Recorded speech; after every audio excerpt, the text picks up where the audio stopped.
Hey guys, I brought a guest. Good afternoon.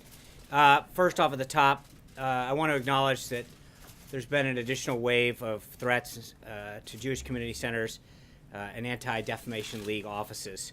According to some reports, there have been over 100 bomb threats phoned into Jewish institutions since the start of this year alone. As the president said at the beginning of his joint address, quote, "We're a country that stands united in condemning hate and evil in all of its forms. We denounce these latest anti-Semitic and hateful threats in the strongest terms. It is incredibly saddening that I have to continue to share these disturbing reports with you, and I share the president's thoughts that he fervently hopes that we don't continue to have to share these reports with you. But as long as they do continue, we'll continue to condemn them and look at ways in which we can stop them. Now on to news of the day.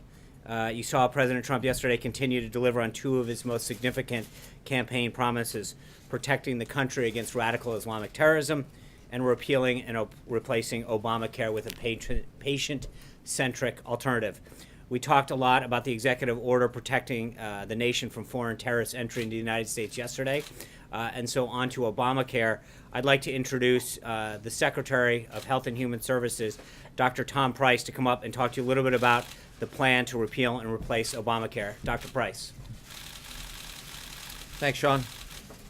Good afternoon. First, let me just share with you what an honor it is to serve as the Secretary of Health and Human Services. I'm the third physician out of 23 individuals who've had the privilege of serving as the Secretary of Health and Human Services. And the mission at our department is to improve the health and safety and well-being of the American people. And we take that mission very, very seriously. And for many Americans right now, their ability to gain health care or health coverage is a real challenge. For most Americans, they receive their health coverage through their employer. It's about 175 million folks. Those individuals will see no significant change other than there won't be a penalty for not purchasing coverage. For the folks in the Medicare system, there will be no changes at all in the current law. But we're talking about those people in the individual and small group market, the moms and pops, the folks who run the corner grocery store or the corner cleaners. Those individuals out there are having huge challenges gaining care and gaining coverage. And then Medicaid is a program that by and large has decreased the ability for folks to gain access to care, and we want to make certain that we address that. This is about patients.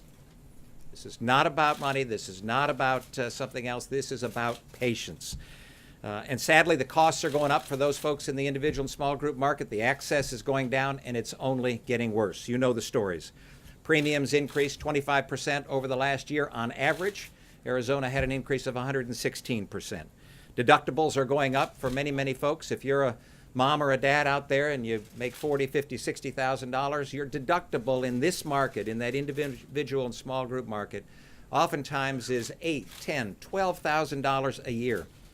What that means is that you've got an insurance card, but you don't get care because you can't afford the deductible. And we know that this is happening by talking to the folks who are out there trying to provide the care.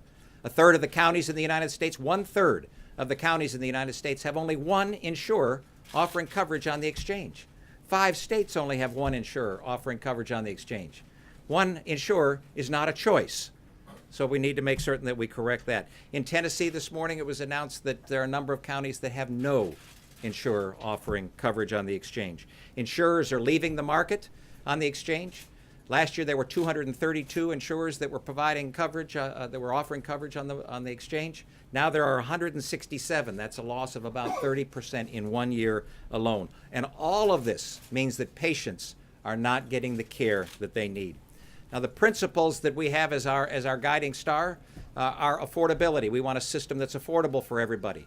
Accessibility. We need a system that's accessible for everybody, a system that's of the highest quality, a system that incentivizes innovation in the healthcare system, and a system that empowers patients through both transparency and accountability. The president spoke last Tuesday, to a joint session of Congress, and he laid out his principles. First, wanted to make certain that those with pre-existing illness and injury were not priced out of the market. Nobody ought to lose their coverage because they get a bad diagnosis. In terms of affordability, health savings accounts, growing choices for patients is incredibly important. Tax credits that allow individuals to be able to purchase the kind of coverage that they want, not that the government forces them to buy. We've always talked about, in terms of what kinds of reforms need to be put in place, that we need to equalize the tax treatment for the purchase of coverage. Those, again, in the employer-sponsored market, they get a tax benefit for buying health coverage. Those folks that are out there in the individual and small group market, no tax benefit. And that's what this plan would do. State flexibility. It's incredibly important that we allow the states to be the ones that are defining what health coverage is, have the flexibility, especially in the Medicaid program, to be able to respond to their vulnerable population. Lawsuit abuse, the President mentioned, and it's incredibly important. The practice of defensive medicine wastes billions and billions of dollars every single year, and we need to make certain that we're addressing that as well. The President also talked about a glide path, an appropriate transition to this new phase for health care for our country, and that's important as well so that nobody falls through the cracks. Buying across state lines, buying insurance across state lines. The President talked about this on the campaign over and over. American people understand the common sense nature of purchasing across state lines, and it increases competition, and we need to make certain that that happens, and then addressing the incredible increase in drug prices. There are three phases of this plan. One is the bill that was introduced last evening in the House of Representatives. That's the start of all of this. Second are all the regulatory modifications and changes that can be put into place. As you all well know, the previous administration used regulations to a fare thee well. In fact, there were 192 specific rules that were put out as they relate to Obamacare, over 5,000 letters of guidance and the like. And we are going to go through every single one of those and make certain that if they help patients, then we need to continue them. If they harm patients or increase costs, then obviously they need to be addressed.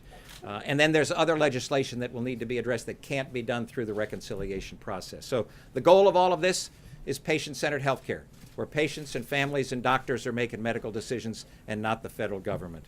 We commend the House for the introduction of the bill yesterday, and we look forward to working with all individuals in this process. And I look forward to a few questions. Yes, sir. Secretary, you're familiar from your time in the House with the clout that conservative groups like the Club for Growth and Heritage Action have with rank and file members. What does it say about this legislation that these groups are already out with opposition to it?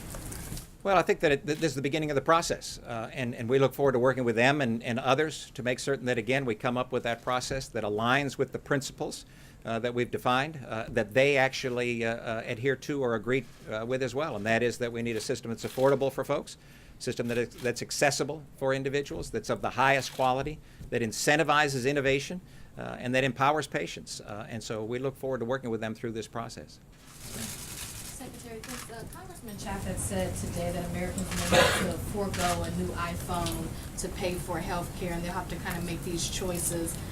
Does the administration agree with that? Will Americans under this plan, will they need to maybe sacrifice other goods to pay for their health care? This is an important question because what's happening right now is that the American people are having to sacrifice in order to purchase coverage. And as I mentioned, many individuals can't afford the kind of coverage that they have right now. So they've got that insurance card, but they don't have care.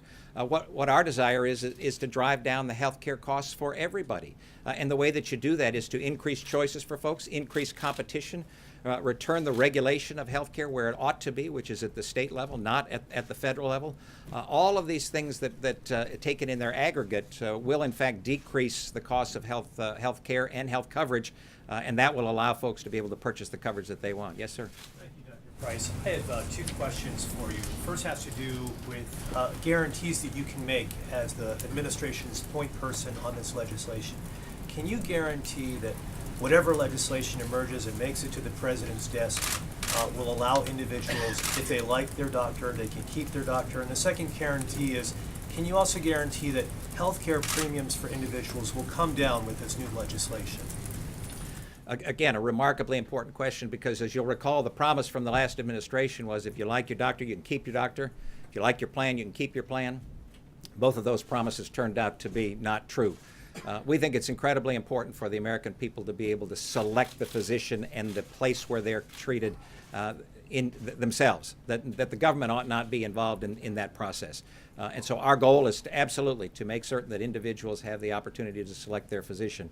In terms of premiums, we believe strongly that through this whole process and as it takes effect, that we'll see a decrease in not only the premiums that individuals will see, but a decrease in the cost of health care for folks. Remember that was another promise that the previous administration made, that you'd see a decrease in $2,500 on average for families across this land. In fact, what they've seen is an increase of $2,500 or $3,000. So we're going to go in the other direction. We're going to go in a direction that empowers patients and holds down costs. Mr. Secretary, you are quite a distance away from conservatives with this plan in the central part of it, which is tax credits, which they see as yet another entitlement, very similar to the entitlement of Obamacare, though different in form.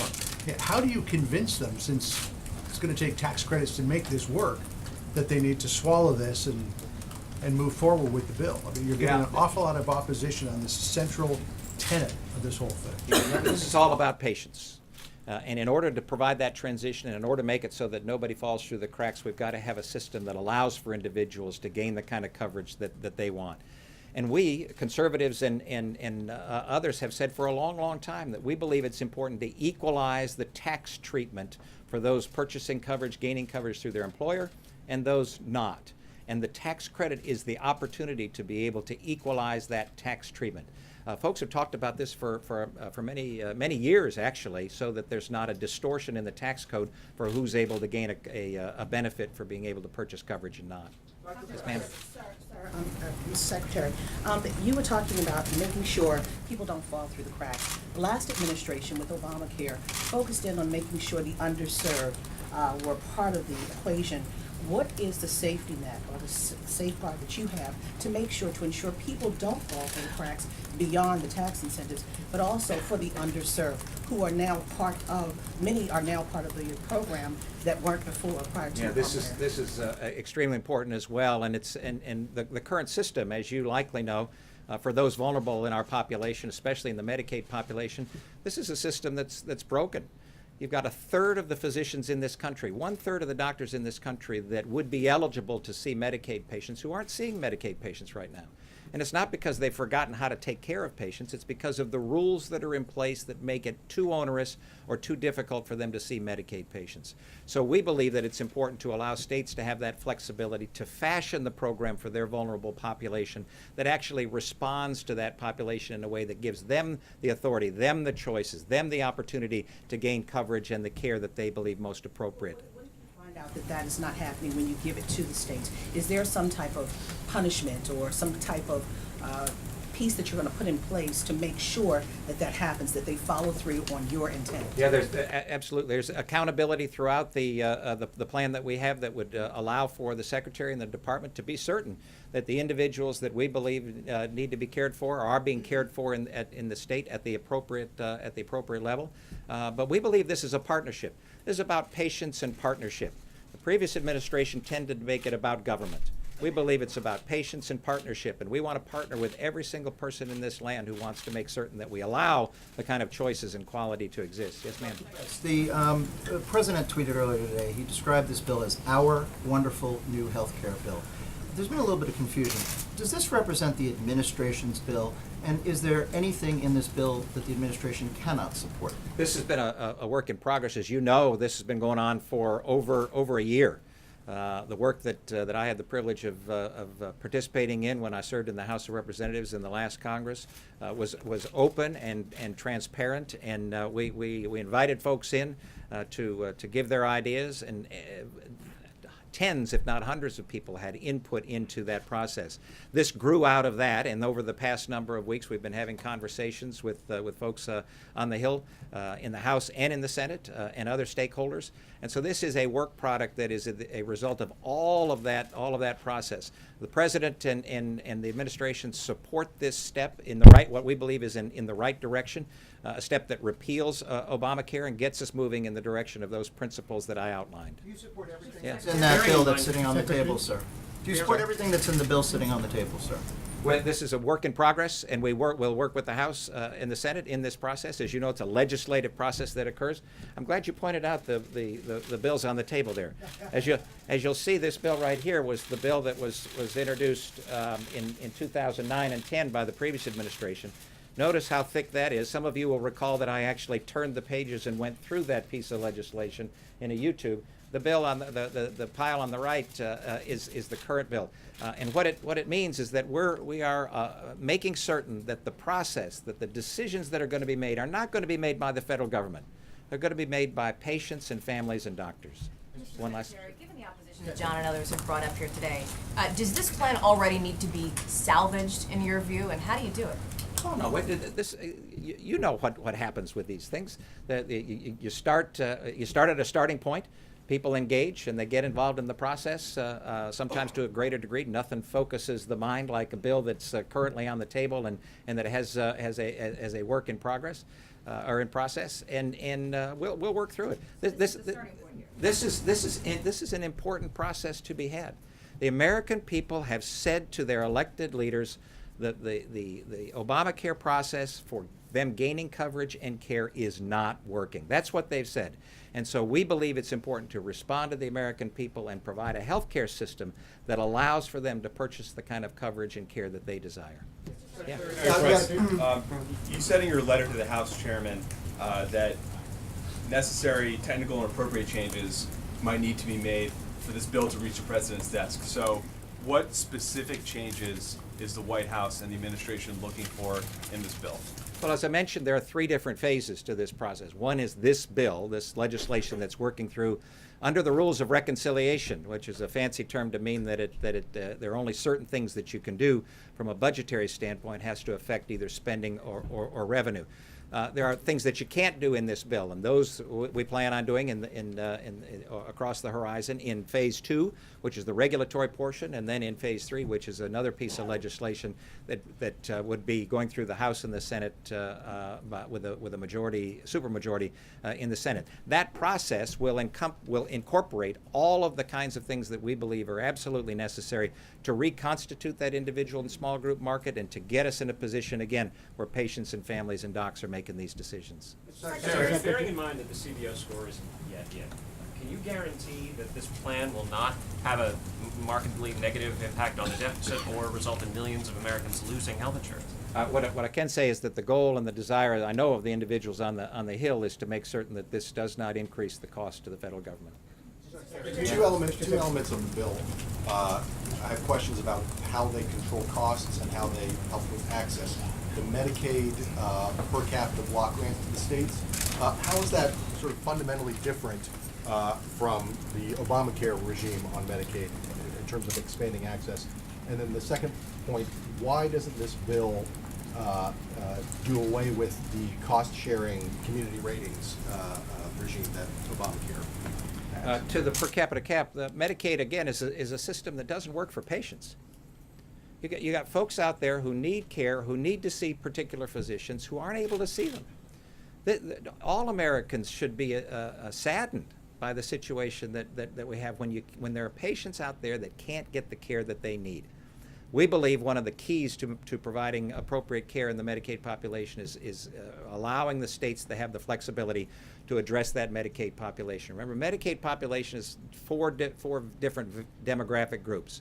It's those who are disabled, it's those who are seniors, it's healthy moms and kids by and large. Those are the four main demographic groups. And we, the federal government, force states mostly to take care of those individuals in exactly the same way. If you describe that to the folks back home on Main Street, they say that doesn't make any sense at all. You need a program that's different for the healthy moms and kids to respond to their needs, that's different than folks who are disabled and seniors. And so what we believe is appropriate is to say to the states, you know your population best. You know best how to care for your vulnerable population. We're going to watch you and make certain that you do so, but you know how to do that. And that'll decrease costs markedly in the Medicaid program. We're wasting significant amounts of money. Not that folks are getting too much care.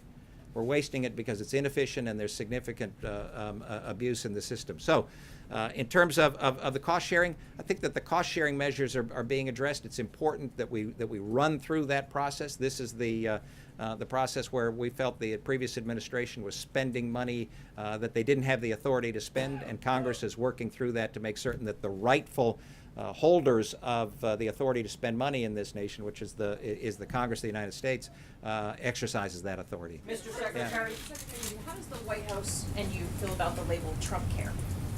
Oh, I'll let others provide a description for it. I prefer to call it patient care. This is about patients at the end of the day. This isn't about politicians. This isn't about insurance companies. This is about patients.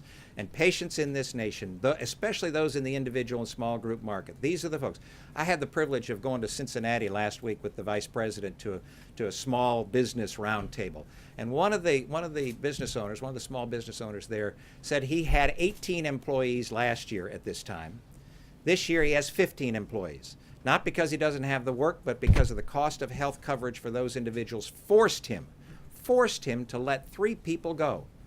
Now, they're being forced to let 3 people go because the federal government has put in place rules and regulations that make it virtually impossible for folks in the individual and small group market to provide coverage for their employees. This is a system that's not working for people. So if we focus on the patients, I'll call it patient care. If you focus on the patients, we'll get to the right answer. A major complaint of conservatives with phase 1 of the Obamacare repeal and replace is that it is missing a measure that would allow health care to be sold across state lines. Now, the president said this morning that that would be in either phase 2 or phase 3. Is that something that you believe the president could do through executive action and then you yourself could do? Or is that something that you believe has to be addressed legislatively? There are different aspects to the purchase across state lines that will allow individuals to gain, again, the kind of choices that they want. Some of this might be able to be done from a regulatory or a rule standpoint.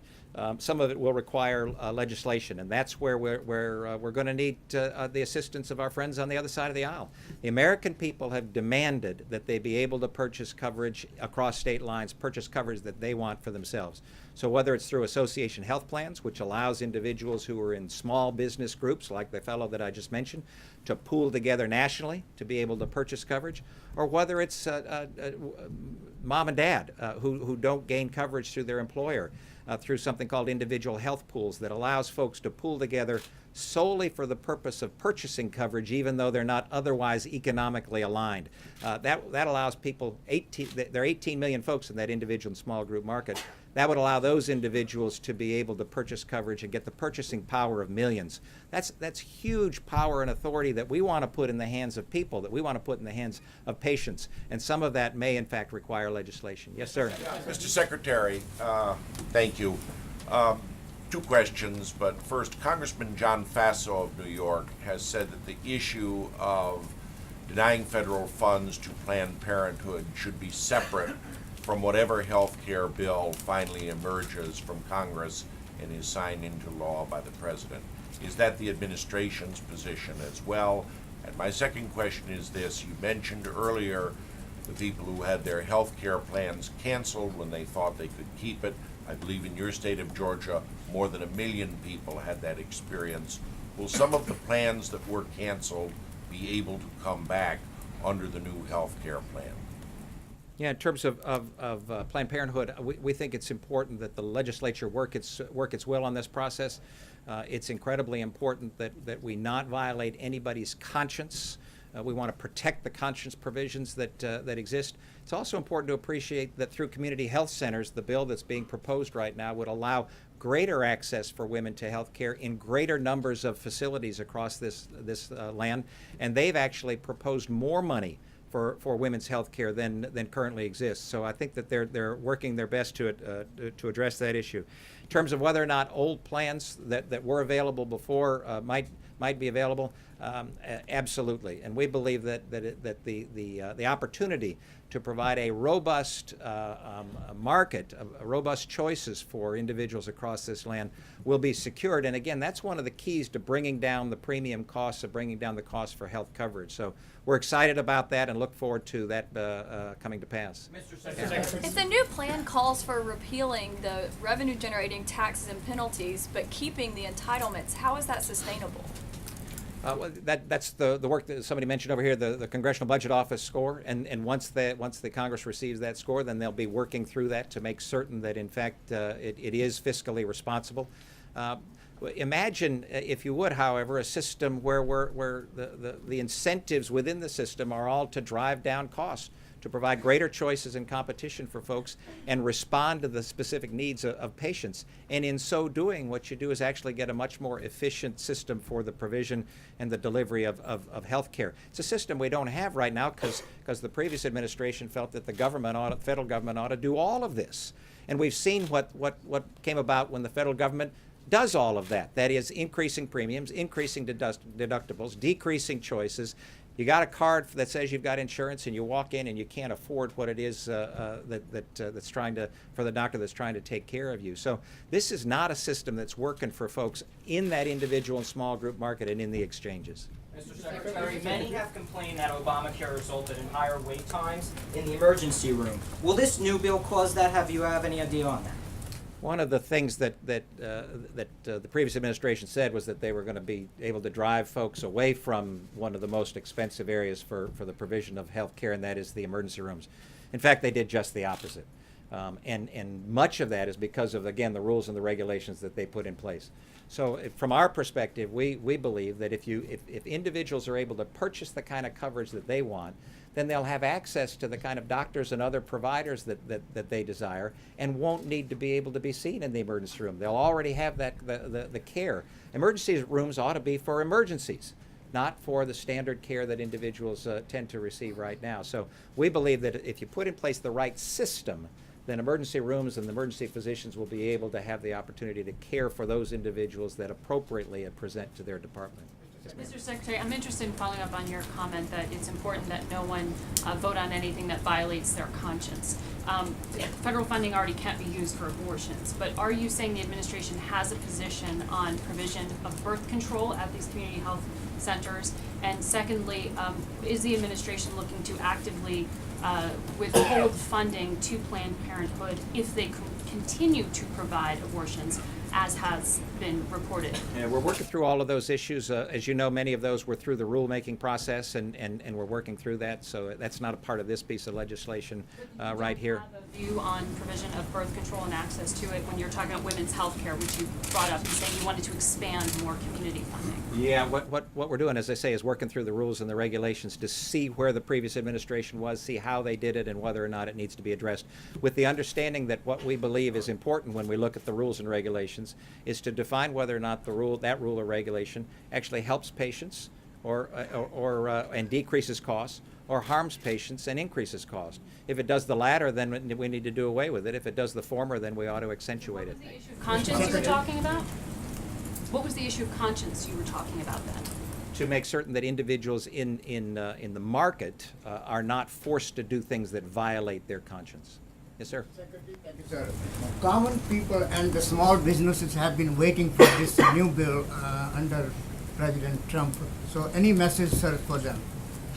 Well, I think that this is the culmination of years of work. It's the culmination of years of concern and frustration by the American people. They knew at the time that the previous bill, the previous law passed, that it wasn't going to help them. They knew that costs were going to go up. In fact, we predicted at the time that costs would go up and that access would go down. And so this is the culmination of years of hard work by the electorate, by the citizens of this country, to say that we want a system, again, that respects patients and families and doctors in these decisions. One more? Thank you, Mr. Secretary. The President tweeted out earlier today that he believes that he's working on a plan to have drug prices come down by spurring competition. Can you tell us a little bit about what that plan is going to be, when it might be rolled out? Is it part of these phases? And then the second question, the bill also includes a tax break for insurance executives that make more than $500,000. You said this is about patients. Why is that tax break important for this legislation? To the latter, I'm not aware of that. I'll look into that. Drug pricing is really important. So many individuals are now having significant difficulty being able to afford the medications that they've been prescribed. So whether it's and it's not able to be addressed specifically in this phase one because it's not a revenue or a spending issue for the federal government. It can't be in this phase one. But in phase 2 and 3, which may be concurrent along with this phase one, but in phase 2 and 3, then we look forward to bringing solutions to solve the remarkable challenge that patients have across this land with the increasing price of drugs. I've got to run. You've got a guy here right here who's going to answer all the rest of the questions. Thank you so much. God bless you. Thank you, Dr. Price. Let me just kind of continue on. The bottom line I think that the Secretary is making is that Obamacare sought to cover 20 million people, and in the process it drove up costs for everybody, whether or not you were in the exchange or not. Most people get their insurance through their employers. Older populations get their health care through Medicare. Low-income populations get their health care through Medicaid. And veterans get their insurance through TRICARE. So what we're talking about here is a very defined amount of individuals that we're trying to address and not affect the entire system. Obamacare turned our healthcare system on its head to address the pool of individuals who don't fall into the buckets that I mentioned. Our plan that we're talking about today with the House will ensure that those individuals will receive the care that they need if they want an affordable cost while not sending rates skyrocketing. Obamacare was an overcomplicated bill that served the special interests and not the American people. These over 974 pages that were passed, and then we were told we had to read them, are filled with carve-outs by over $1 billion of healthcare-related lobbying that was spent on the year that Obamacare was crafted. Our plan, in far fewer pages, 123, much smaller, much bigger. So far, we're at 57 for the repeal plan and 66 pages for the replacement portion. We'll undo this, and remember, half of it, 57 of those pages, are the repeal part. So when you really get down to it, our plan is 66 pages long, half of what we actually even have there. We'll undo the massive disaster and replace it with a plan to return health care back to the patient. As the President outlined in his joint address, he expects 5 core principles to guide Congress through this health care process. First, ensure that the American people with pre-existing conditions have access to coverage. Second, ensure a stable transition for Americans currently enrolled in the exchanges. Third, provide more equitable tax treatment through tax credits for people who already don't receive tax advantage health care from their employer. And I know that's something that Secretary Price was talking about. For the vast number of people who get their insurance through their employer, they're getting it tax-free. They are not taxed on that benefit, which is something that is not afforded to people who are in the individual market who either run a small business or are sole proprietors. Fourth, we should expand the power of health savings accounts to return control to Americans over their health care dollar and decisions. They should be able to choose the plan they want, not the plan that's forced on them by government. And finally, we should give our state governors the resources and flexibility they need with Medicare to make sure that no one is left out. This is the Obamacare replacement plan that everyone has been asking for, the plan that the President ran on, and the plan that will ultimately save the system. It's also a culmination of years of dedicated work and careful thought by Republicans to find a replacement that will best undo the damage that's been caused by Obamacare, while ensuring that all Americans have peace of mind during this stable transition period. These are the principles for which conservatives have been fighting for years. President Trump looks forward to continuing the dialogue between the administration and the Hill on saving the healthcare system. What's important to remember is that we're not going to be able to do all of this in one bill. As the Secretary mentioned, there are 2 other steps as well that allow us to get more of the President's plan accomplished after we pass this first important major step. The second piece is already underway, and that's what Secretary Price can do through executive action. He has already rolled out a handful of important actions, including the major marketplace stabilization regulation to help bring stability to the collapsing insurance market. He'll continue to enact a number of policy changes in the regulatory and administrative space to achieve what the first step cannot because of the nature of reconciliation. The third piece of executing the President's health care plan requires 60 votes in legislation, maybe more depending on what we can do and when. That's how we'll move forward on the policies of purchasing across state lines, lowering drug prices that just came up, and repealing any of Obamacare's premium spiking insurance market distortions that can't be done through this current bill. Also yesterday, in addition to speaking with Israeli Prime Minister Netanyahu, the President also had separate calls with Prime Minister of Japan, Abe, and South Korean's acting President Hwang. During both of these calls, the President reiterated the United States' ironclad commitment to stand with Japan and South Korea in the face of the serious threat posed by North Korea. He also emphasized that the administration is taking steps to further enhance our ability to deter and defend against North Korea's ballistic missiles using a full range of the United States' military capabilities. Moving on to today's schedule, this morning the President had a call with President Kenyatta of Kenya. He'll have a readout for that call soon if it's not already out. The President and the First Lady also announced the official reopening of public tours here at the White House. You may have seen the President stop by to greet some of the first visitors on their tour. We're looking forward to welcoming the American people back to what is affectionately referred to as the People's House. We are the world's only executive residence and office of head of state that also serves as a museum free to the people. Visiting the White House is obviously an experience that's uniquely American, and we encourage guests of all ages to come visit the White House, their house. Also this morning, the Secretary of Commerce, Wilbur Ross, held a press conference announcing that Chinese ZTE Corporation has agreed to a record high combined criminal and civil penalty of $1.19 billion after the company illegally shipped telecommunications equipment to Iran and North Korea in violation of sanctions. This civil penalty is the largest ever imposed by the Commerce Department's Bureau of Industry and Security, and pending approval from a federal judge, the combined penalties between the Commerce Department, the Department of Justice, and the Department of Treasury would be the largest fine and forfeiture ever levied by the U.S. government in such a case. This settlement tells the world that the days of flouting U.S. sanctions regime or violating U.S. trade laws are over. President Trump is committed to ending the disrespect of American laws and American workers. So back to the schedule for a second. This morning, the President also received his daily intelligence briefing. He had lunch with Senator Lindsey Graham of South Carolina, who will continue to be an important partner as the President's nominee for the Supreme Court. Judge Gorsuch begins the confirmation process in the next couple weeks. At this moment, the President's leading a discussion on immigration with Senator Cotton and Senator Perdue and members of the White House senior staff. The President and the Senators are expected to discuss the merit-based immigration reforms that the President mentioned at last week's joint address. Later this afternoon, the President will lead a meeting with the House Deputy Whip team focused on repeal and replace of Obamacare. There'll be a pool spray at the top of that meeting. The gather time is 3:20. The President will also meet with Richard Trumka, the President of the AFL-CIO. They're expected to discuss the importance of investing in our country's infrastructure and renegotiating trade agreements like NAFTA.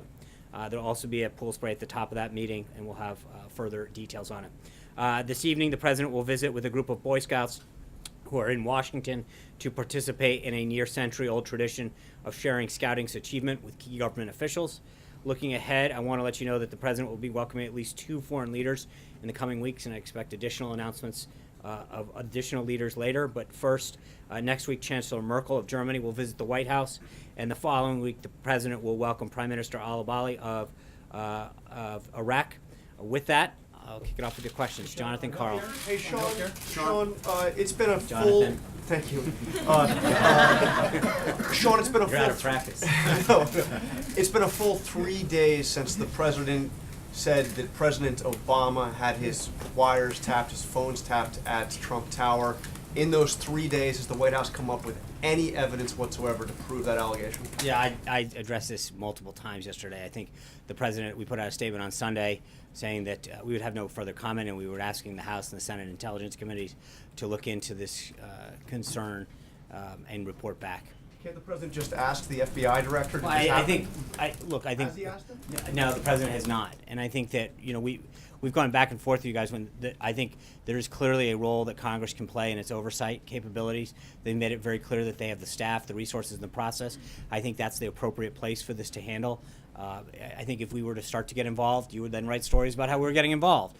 So it's a no-win situation. I think the smartest and most deliberative way to address this situation is ask the House and Senate Intelligence Committees, who are already in the process of looking into this, to look into this and other leaks of classified information that are troubling to our nation's national security.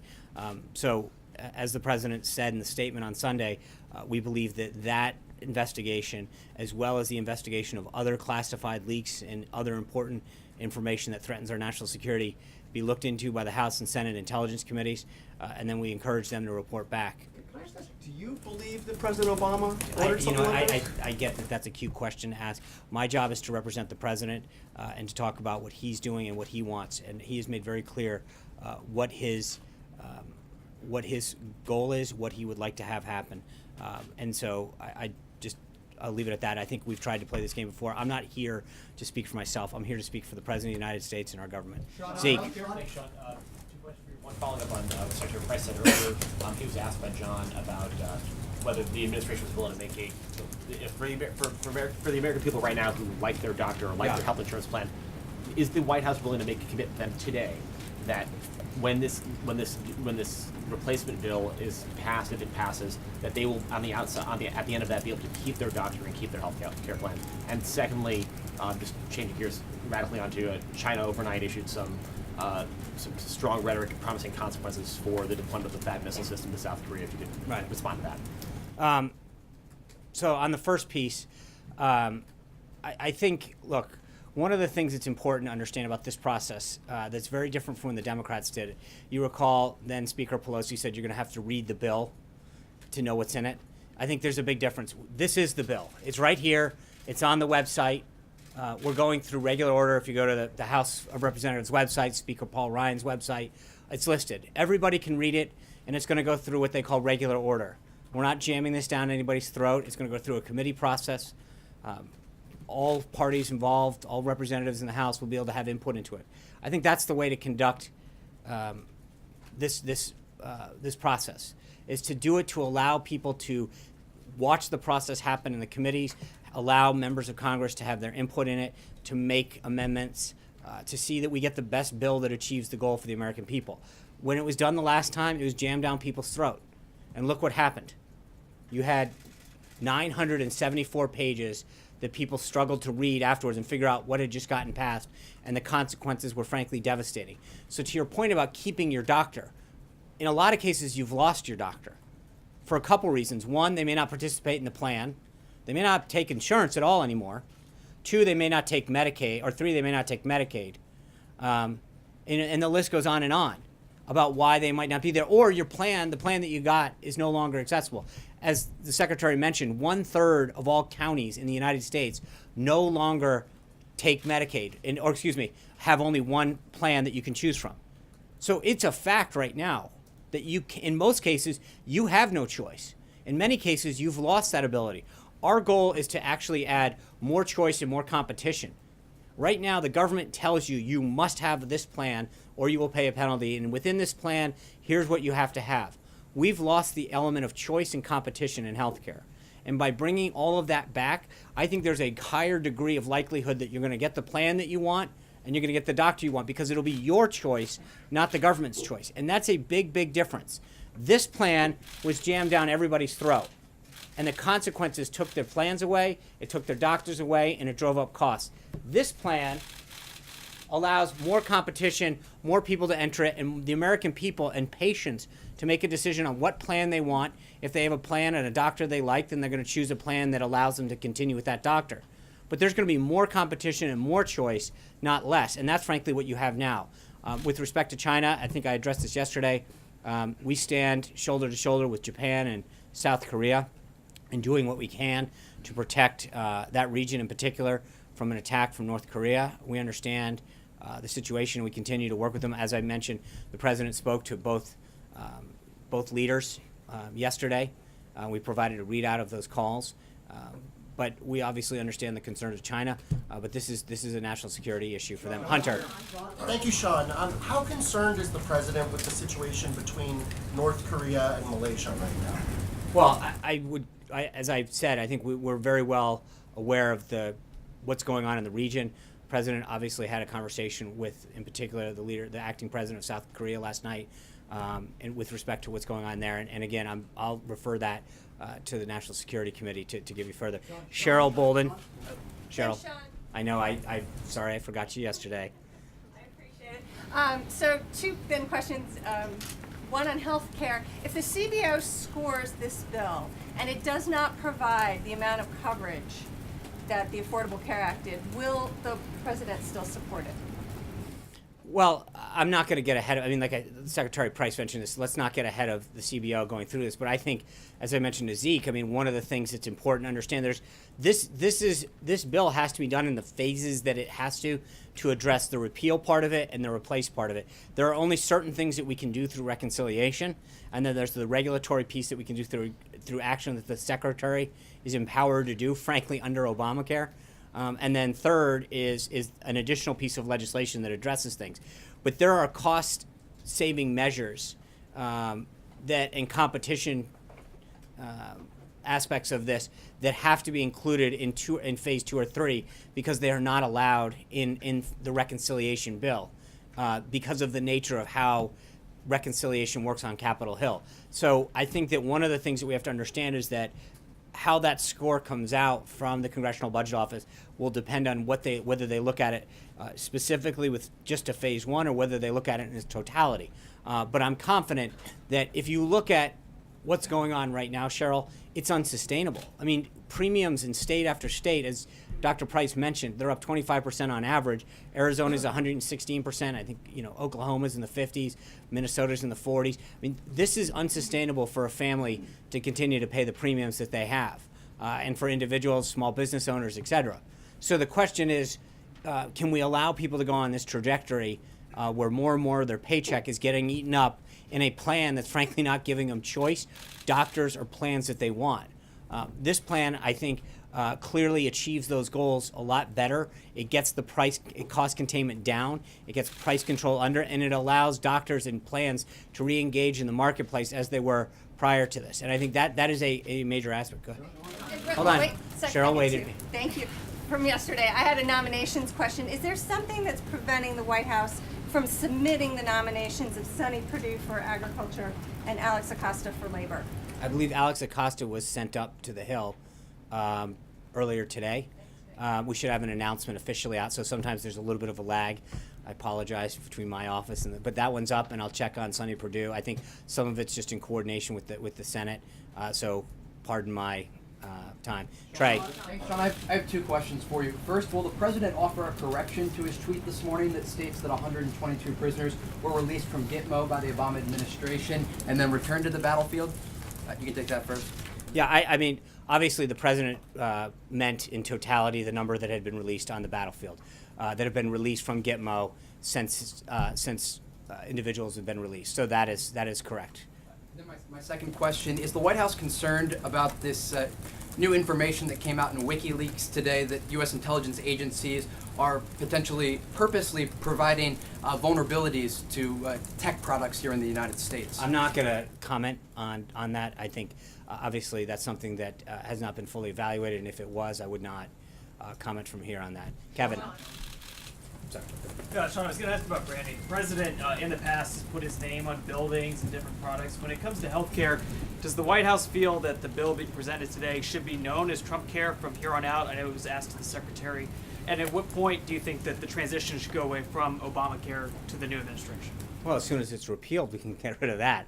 I think that'll happen quickly. And as Secretary Price mentioned, I think we're less concerned with labels right now and more in terms of action and results. And I think that's what our focus has been, is getting that cost down, getting that choice back that we mentioned. Yeah. DHS is reportedly considering separating families that cross the border illegally. How does the president feel about that? That's a DHS matter. I mean, we don't get involved in either customs or ICE enforcement, so I think that's a question better reserved to both DHS and ICE specifically. Jim. Oh, thanks, John. On the Obamacare question, one of the criticisms on this is that there is still a de facto individual mandate because it allows insurance companies to increase premiums up to 30% if there's a gap in coverage. And I have one more. Well, that's not. I mean, that's not a. I mean, the difference is under the current bill that's here, if you don't buy insurance, you pay a fine. Under the current bill, you don't have. There's nothing that mandates you to buy insurance. That's up to an individual. So, I mean, by its very definition, it is not, can't be considered that. What's your second one? Okay. Well, I mean, you don't think it's a de facto mandate in the sense that it can't there's be. a penalty in place as there is now. I mean, not by the government, but it's by the insurance companies. Right, but there's no there. That's. I mean, I think you answered your own question on that one. I have one more. Okay. I just another topic. But the Cheryl's president fault has blamed the Democrats in the Senate for blocking the cabinet.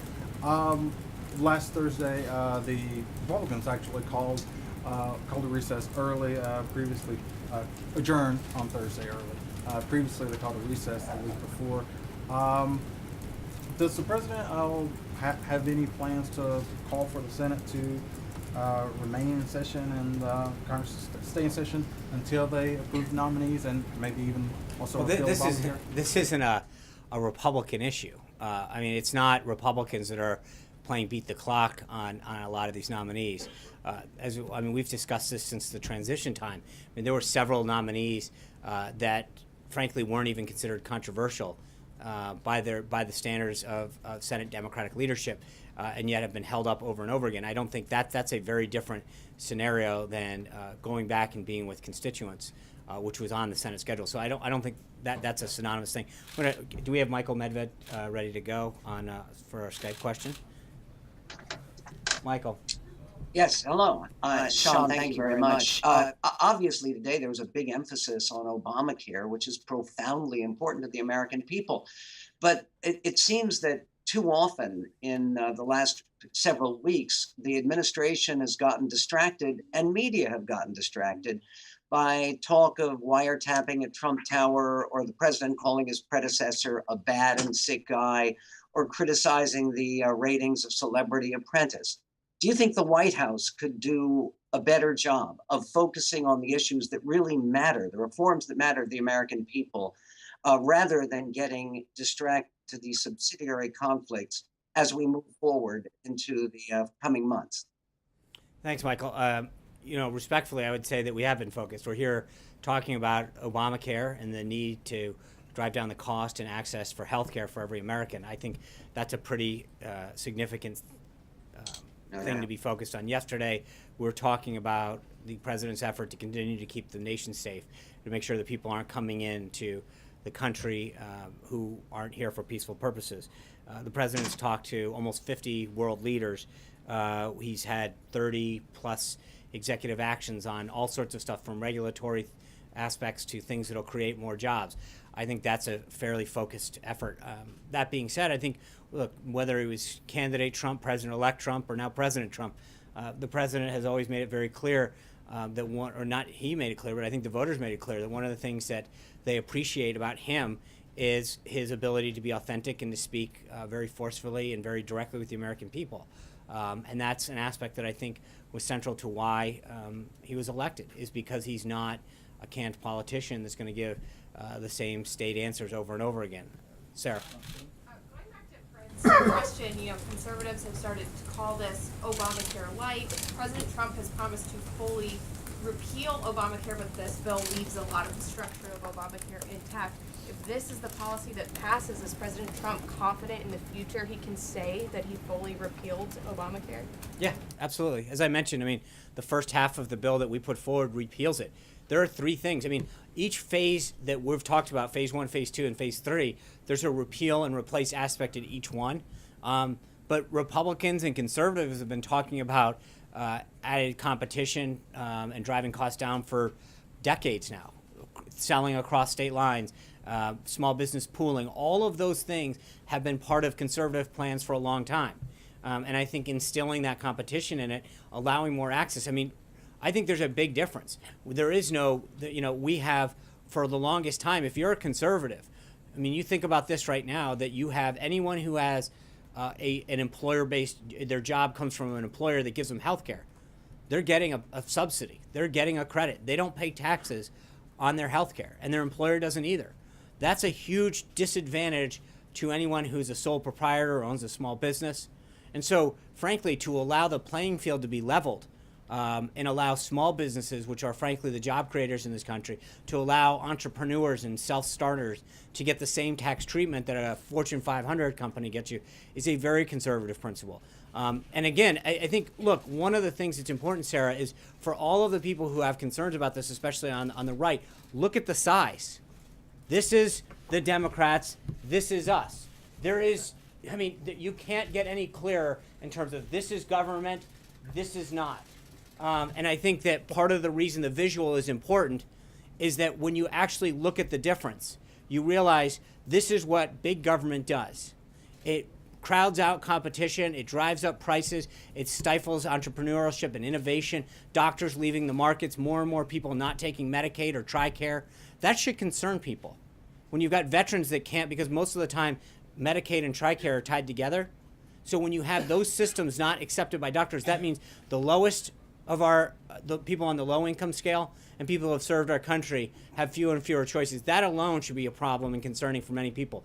But the premium spikes are another problem because, again, even if you're in the exchange, now you're seeing over and over again that happen. You're also seeing young people decide that they'd rather just pay a penalty because the cost of those basic programs is out of reach for a lot of young people who are just entering the job market.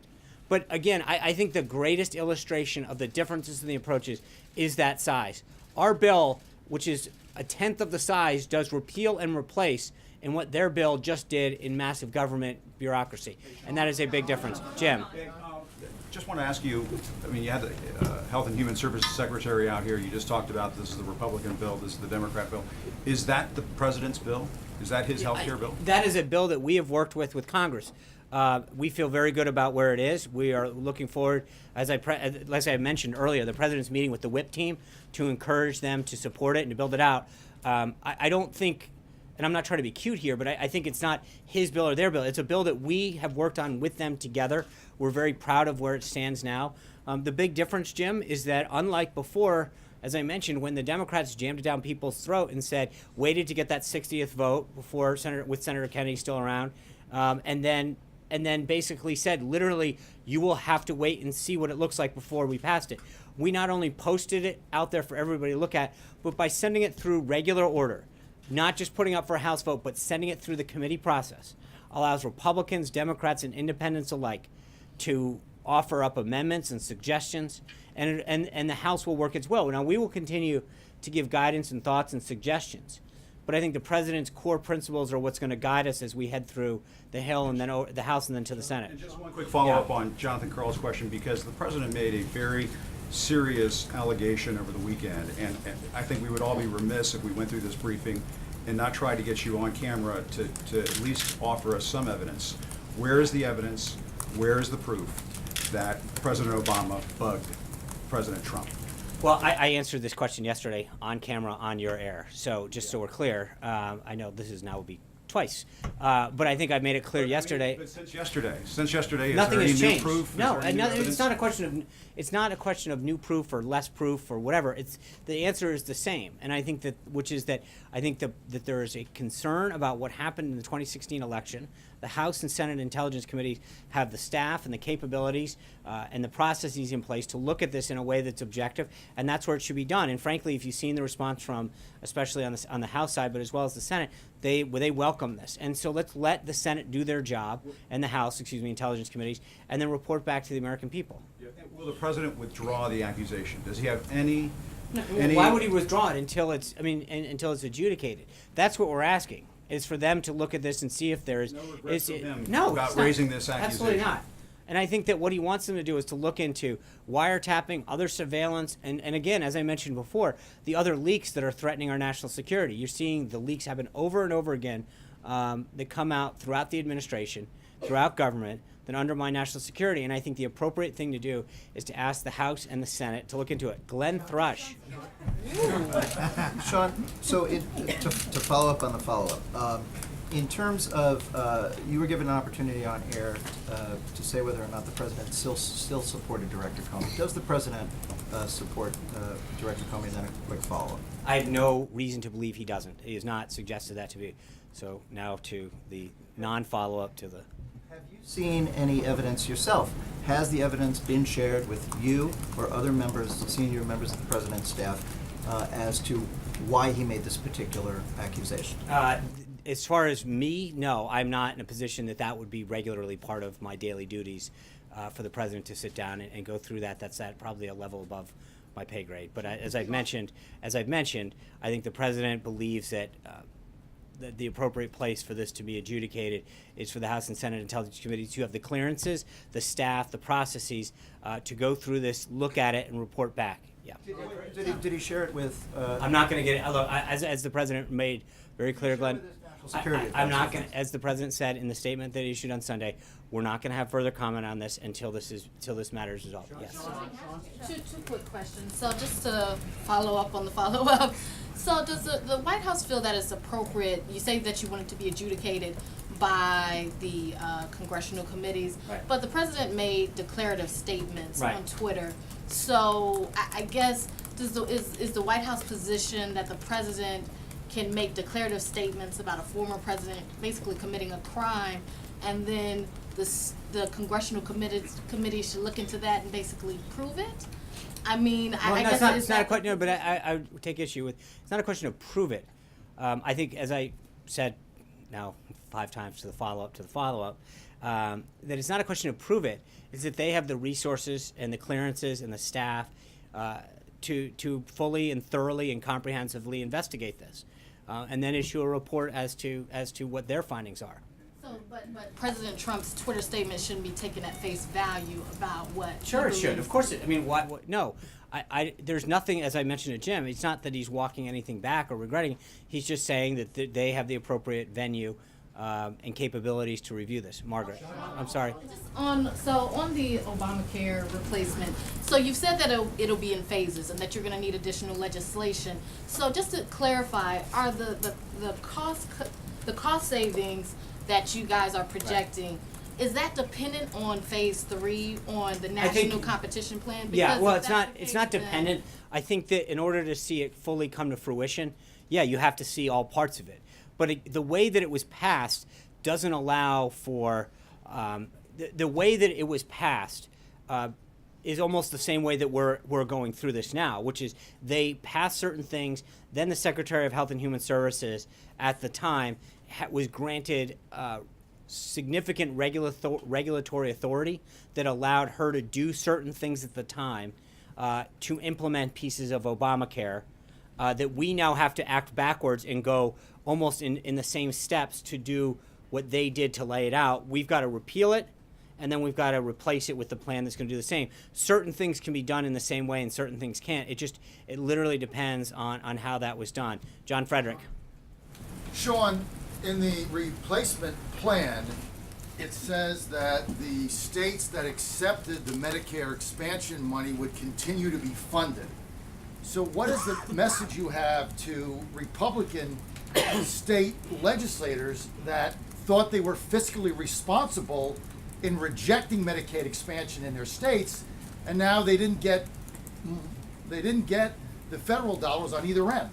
What is your response? I think what we need to do is to make sure, as the president said in his statements, as Secretary Price did, we've got to make sure that we continue to protect people through this transition process. Let the bill work its way. But this is the first time, as we address the Medicaid portion of this, this is probably the first time that we've really addressed an entitlement aspect of something in almost 30 years. So I think we've got to let this piece of it work its way through the House. But remember, one of the things that happened through the Medicaid expansion was the goal has always been of Medicaid to help people who were disabled or poor or met a specific number of criteria. For the first time in Obamacare, we expanded Obamacare, or the Obama administration did rather, to able-bodied individuals that in a way that had never been done before, and it was not a specific class. That's led largely to the ballooning cost. I think a lot of the reforms that will be contained in this bill will address that, but I think we've got to let it work its will through the process. Alexis. I want to ask you 2 communications questions on 2 topics. Because the president gave himself a middling grade on communication, let me ask you about the experience that the previous administration had when Obamacare was going through its own phases. President Obama said that the opposition to the legislation was able to seize the opportunity while it was being legislated to create public perceptions about what was in the legislation. So my question is on ACA, what is the president going to do to improve his communications, to be out there explaining what is in the bill, to work with lawmakers? That's the first question, and then I'll ask you the next one. Okay, thank you. So on the first one, as I mentioned, he's had and continues to have significant outreach to members of Congress. He's talked to health insurers. I mean, I think we've read out a lot of the activities the last couple of weeks, and literally in just within an hour, he's going to sit down with the House Deputy Whip team to talk about the legislative piece of this in the House. So this is going to be a very aggressive, laser-like focus of this administration over the next month or two to get this thing through the House and then moved over to the Senate. But there's a big difference, Alexis. What we're doing is vastly different. We're expanding government, promising people something, and I think what's happened is there was a lot of difference with how the approach is happening. Right now, the American people, no matter where you are, you understand the state of your health care, the costs that you're seeing and the lack of choice that you've now been presented with. And in many cases, you realize that when you're going to see the doctor or loved ones going to see a doctor, that they're not either able to get in, they're not taking the Medicare or the exchange insurance that they got. The costs are going out of control. And I think it's really interesting. I mean, one of the things that Dr. Price mentioned that is so apropos of this is having a card does not mean you have insurance. It's like handing someone a blank check. It doesn't mean that you have money. It means you have a check. And I think what we've seen over the last few years with Obamacare is you can have an insurance card, but that doesn't mean someone's going to take it. And it sure doesn't mean that it's going to be affordable. And there's a big difference between having a card and having health care that's affordable.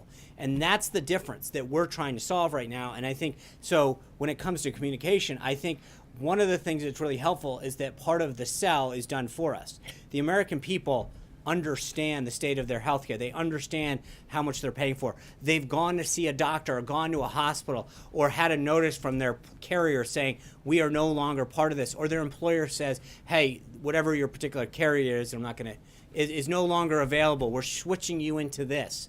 And so for so many Americans, healthcare is a very, very real part of their daily experience because they're caring for themselves or dealing with an ailment or dealing with children or a loved one or someone else in their family, where they're seeing firsthand the devastation and disaster that Obamacare has caused them in their personal life. So I think there's a welcoming of this effort, and I think it's a lot easier for us to go in because we don't have to explain the problem. People are living it. And I think for them to understand what we're giving you is more choice, greater competition. We're incentivizing more people to be part of the process, and we're going to be driving down costless premium. You had a second. Second question on communications has Yeah. to do with the president's assertion about the wiretapping. Yeah. Because the White House wants this now to be handled by the legislative branch and in confidence and classification, can we count on the president to himself while this investigation is going on to cease and desist using Twitter or any other public venue to make accusations that are in public but he will not respond to in public? With respect to this particular situation, I'll ask that and I'll get back to you on that. John Gizzi. Thank you, Sean.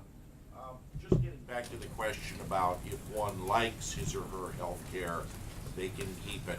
In 2013, Congressman Fred Upton, then chairman of the House Energy Committee, offered a legislation that put precisely those words into law, and it received the votes of every Republican member in the House and between 40 and 50 Democrats, and then it died in the Senate. Would the administration support a revival of the Upton Amendment? In other words, putting the right to keep one's health care plan and doctor, if he or she liked it, today? I mean, I think that's the goal. I don't want to start talking about what we're going to, as we go through the process. We've now put our stamp on this and sent it to the House. It'll work its will as amendments come up through regular order. Our team will weigh in on those with their staff. And again, the president's meeting with the whip team today. I don't want to start saying we're going to support this amendment or that amendment now. But I think generally speaking, obviously the goal is to make sure that people get a plan that they like, that's affordable, that meets what they need to have met, that they shouldn't have to have a one-size-fits-all government instilled healthcare system that doesn't offer any choice or frankly isn't tailored to the needs that they have. I think that's an important thing. John. Sean, right now you're 2 votes short of passing repeal and replace in the Senate because you've got 4 Republican senators who are saying they can't support the bill because of rolling back the Medicaid expansion. What do you say to those senators who are very concerned that people will lose coverage that this does not provide enough stability for those people who rely on Medicaid for their health care? Well, there's two things, John. One is we're at day one. We're going to go through the House first, so we got a little bit of time. And I think as we go through that process, these senators, and not just the additional two, but I think and hope that we'll get additional ones that recognize that those people, as I've said over and over again here, it's if we do nothing, they're going to be in a very, very worse scenario than they are now. More and more people, if you're on Medicaid, which serves so many low-income Americans, as I mentioned, they have a card. And that card does not allow them to go to doctor after doctor or saying, we're not going to take Medicaid or TRICARE anymore. So I would ask those senators, what are you doing to help us work on a bill that will get them insured again? Because for too many Americans, they've got a card, but they don't have insurance. And I think that's a very, very big thing, to a distinction to make. They're the ones who have the problem right now. They've got a Medicaid card and nowhere to go. And what we need to do is to make sure that low-income Americans, veterans, small business owners, individuals who desperately need health care have options and affordability. One other piece of this. You could bring down the cost of the insurance itself through new efficiencies in the system selling across state lines, but the biggest driver of the increase in health insurance cost is the skyrocketing cost of medicine. Right. What in this overall plan do you propose to do to either cap the rise or even bring it down? Well, I think the Secretary mentioned this, but I mean the cost of prescription drugs is no, it's not. It's a big factor. I think that when you're paying $50,000 out of pocket to get a stent. Right, I mean, but again, what is the biggest thing missing? A lot of people believe it's getting out of control. So fair enough. But drugs is one part of it. No, but okay. When you talk about procedures or drugs, the biggest thing that's missing in this whole equation is competition. We're down to one plan in many places. There's nothing for these places to compete. There's competition between hospitals. No, that's fine, but if they know they're going to get the same reimbursement rate, if they know that there's no other options, that plans aren't trying to get people, then that's a big difference. Right now, there's a lack of competition in the industry, and I think one of the presidents, I get it may be one part of that, but you're right that all over medicine, procedures and such, but there's a reason he met with drug executives and talked about getting those costs down. That there's a multifaceted approach and how do we instill competition, how do we drive down costs. But you're right, we've got to do more to get the cost of that down, of the procedures, to allow additional options. Everything it's the same way that, again, think about your insurance, right? One of the things that was driving up costs in the past was people were exercising the option of going to an emergency room over and over again for their primary care. And what happened is that you saw all of these, quote unquote clinics pop up from around, and insurance carriers actually made it cheaper in terms of co-pays to go see that than an emergency room, driving people to somewhere that didn't continue to drive up costs, clog insurance. That competition alone starts saving the plans money and helping to keep costs down. We've got to instill more aspects of competition in medicine. Jennifer. Can you give us an update on the effort to roll back regulations? Have the regulatory reform task forces identified any regulations to roll back, and have any actually been repealed? I think that they have had their work cut out for them. They've started, as the president has met with different industries and companies, corporations, associations. That is a constant subject of discussion, which is those regulatory aspects of our economy that are keeping companies from growing, expanding, and hiring. And so I know that the domestic policy team and others have been working on that. And if I can get further updates on specific legislation or, specific regulatory action, I'll get back to you. Hallie. Thank you, John. Two topics for you. And one, just trying to get some clarity on something that my colleagues have tried to follow up on as well. You've said that the president stands by his tweets Saturday morning, that President Obama ordered this wiretap. You've also said that the administration wants Congress, and let me just be clear, he said he found out this information. You've also said that the president wants Congress to investigate. Some members of Congress, by the way, have asked the White House and asked the president to come forward with that information. So bottom line, why would the president want Congress to investigate for information he already has? I think there's a separation of powers aspect here, as I mentioned to Jonathan, that we think it's... About resources and time. Why waste that? Well, it's not a question of waste it. It's a question of appropriateness. But if the president has the info, and I guess that's what I'm trying to get to. If he's sitting on this information that he found out, He's now directing or asking or recommending that the But, intelligence committees look into this. And you talked about they have resources and staff, which they do. Right. But why expend those resources and staff if the president found out this information and hasn't? I think there's a difference between directing the Department of Justice, which may be involved in an ongoing investigation, and asking Congress as a separate body to look into something and add credibility to the look adds an element that wouldn't necessarily be there if we were directing the Department of Justice, for example. But again, I think we've made it very clear how he wants this done and where we go from there. So, Second question then. Millions of Americans are working on their tax returns right now. Will the president commit to releasing his tax returns for this year, and is he still under audit for his past returns? my understanding is he's still under audit, and I'll follow up on the question. Yeah. Question and quick follow-up. How do you react? How do you understand what we've seen on the growing number of cases at the Canadian border of Canadians born and raised in Canada with valid passport being stopped at the border and told just to go back? They won't let come in the U.S. I'm not aware of that. I think that's something that probably should be addressed to the Department of Homeland Security. There might be a misunderstanding of the messages sent with I don't know, immigration. and I think it's a good question that is probably best directed towards the Department of Homeland Security. Dr. Swan. Thank you. Is the White House going to keep its promise to withdraw from the Paris Climate Agreement? And our understanding is that there's some divisions of opinion. Rex Tillerson wants to stay in. Steve Bannon wants to get out. What's going on? Will you keep the promise? If not, why not? Yeah, I think that's something I'd be glad to follow up with you and everyone. I don't have anything on that right now. I'm aware of the discussion of it, so let me, if I can, I'll get back to you. Mike. I had an unrelated question, but I also want to follow up on something Alexis. Unrelated questions are my favorite. Had asked. She talked about the communications strategy. Will the president play a public role in selling this bill? Will he speak to the public about it? Will he answer questions about it? That's a good question. I think that we are going to have a very comprehensive strategy. As I mentioned, just a few minutes from now, the president is going to engage with members of the House whip team to talk to them. I understand that, but I know, and I understand that this is step one, Mike. There's a lot of time. As I mentioned, we expect to be dealing with this for the next several weeks. There'll be plenty of opportunities for the president to speak about that, to engage with the public, but it's going to be a comprehensive plan that we will discuss. We had, I can't even begin to tell you how many administration folks, members of Congress, flooding the broadcast and radio airwaves today, both nationally and in local markets.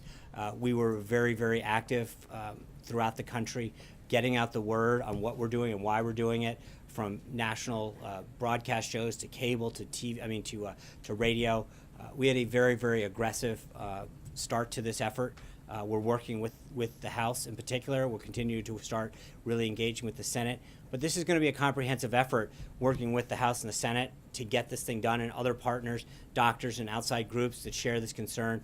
As I mentioned earlier to one of the other folks, that there is there's a need by companies and corporations who are feeling the weight of additional costs to join us in this effort. And I just want to, this is obviously something that needs to get dealt with. The escalating costs are having a significant impact, not just on our economy, but on the ability of people to get hired. Or frankly, people who are hired lose their job because the cost of healthcare is not allowing, especially people in the small and medium-sized businesses, to keep up with those costs. With that, thank you guys very much. I look forward to seeing you. Sean, I had meeting tomorrow. Congressman Cummings is meeting with the president. We'll have a readout tomorrow. Sean, I had that unrelated question, which was. I'm sorry. That's not fair. Mike gets his unrelated question. Will the And Trump answer mine after that, please. will the Trump administration continue the Obama administration's practice of releasing publicly the visitor We're log? currently evaluating our procedures in that, and we'll have some, when we have an announcement, I'll let you know. In April, I'll have a readout on our schedule for tomorrow later. I will have, once it's confirmed, I will let you know first, and then everybody else.